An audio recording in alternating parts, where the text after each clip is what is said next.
Yeah! YouTube, what up? Welcome to another edition of Wrestling with Watts. I'm your host, Watts. And today, we talking about Monday Night Raw on Netflix. I've been trying to reserve judgment for the longest time. I was trying to give it an entire month to really, stew. Like, let the seasonings marinate and see where we go and stuff. But I'm going to keep it real with y'all. Raw on Netflix has been dirt. Trash. Kaput. A 2-pack of ass. Yeah.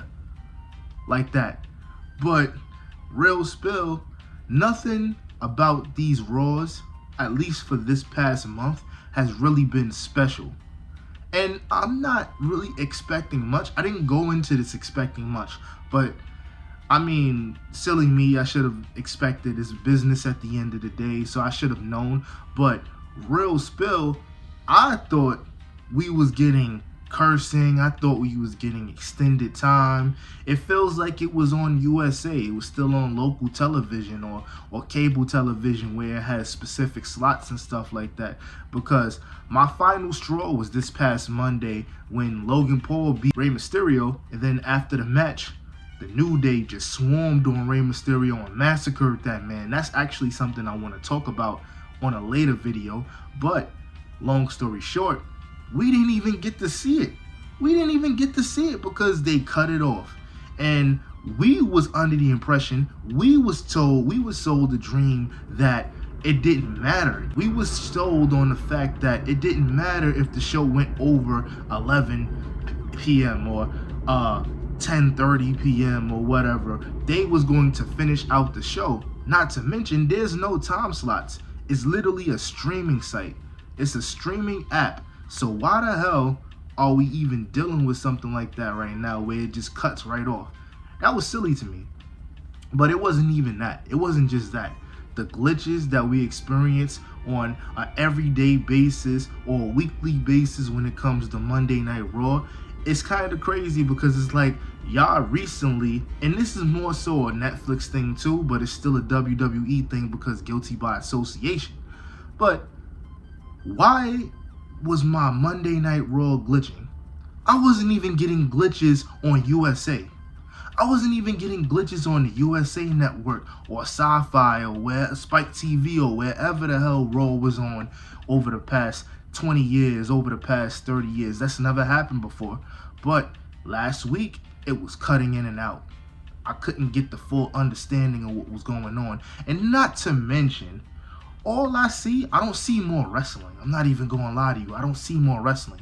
I see more ads. I see more soap opera. Like I like promos and stuff like that, but I'm seeing more backstage segments than matches. It shouldn't be that way. We all know that it shouldn't be that way. Not to mention, there's no cutting edge content. I'm not expecting it to go back to the Attitude Era, but I am expecting to see more edgy content in some capacity. Like in some ways you might see it sprinkled here and there, but I'm not here to see it be sprinkled here and there. I'm here to see it full-fledged, full force. That's what people are paying $25 a month to see. That's what they were selling us on. And I understand, like I should have known, because at the end of the day, yes, it is a business.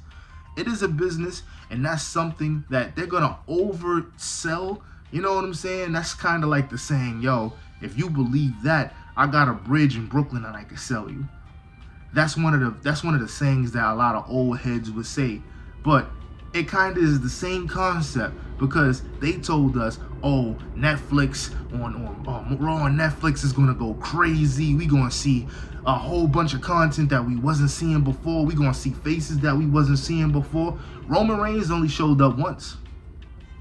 And now, don't get me wrong, that man is a part-timer now. I wasn't expecting to really see him much, but they're also selling us that we're going to see certain people every week that we're not seeing every week, and that's completely fine. But, it just kind of feels like a regular Raw. It doesn't feel spectacular. The only thing that we see is a bunch of celebrities in the crowd, and who cares about that? I don't care about celebrities. I'm trying to watch wrestling matches. I'm trying to see compelling content. That's where NXT, high-key got Raw and SmackDown beat. And that's why I said high-key. It ain't nothing low-key about it, because those 2 hours that NXT is on, and they're on a local channel. They're on a CW. They're on a CW, and from where I'm from, it's channel 11.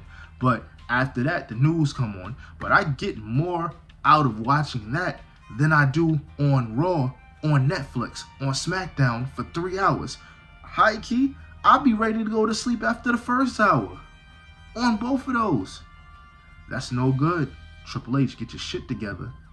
Get your shit together and start booking certain guys better. But I won't even lie, I was liking what I saw on Netflix on Raw with the New Day, but then it got cut off. I had to wait a whole hour for it to be put on the website so I can watch it, on Twitter so I can watch it, on YouTube so I can watch it. We shouldn't be going through this no more. I thought we was past this.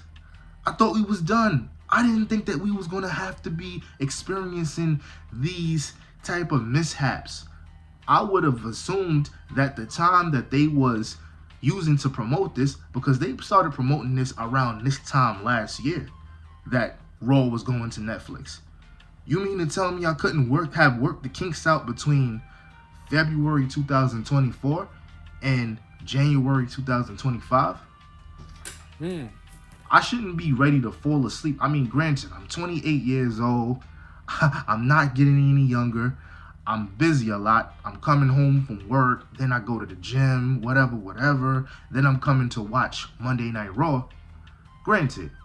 But I shouldn't be ready to fall asleep after the first hour, no matter what. I don't know, man. I'm just not really feeling this. I could be bugging.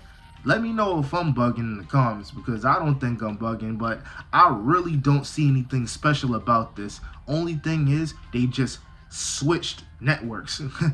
They switched to a streaming site. That's all I'm noticing, Real Spill. But yo, at the end of the day, let me know if I'm crazy. Like, comment, and subscribe. Comment whether you like what you're hearing or whether you don't like what you're hearing. There's a lot of people that talk about what they don't like about this content, or ready to kick my back, and it don't matter to me. All I need from you guys are to voice your opinions about how bad or how good Raw on Netflix has been. I'm not enjoying it that much lately, or at all, since it started. But Real Spill, I want to hear what y'all got to say. For the people who have been supporting the channel since day one, I appreciate you guys. If you're new here and you like what you hear, help grow the channel. Like, comment, and subscribe, like I said before. If not, that's cool too. First to last time listeners, I appreciate you guys as well. But yo, I'm out. Peace.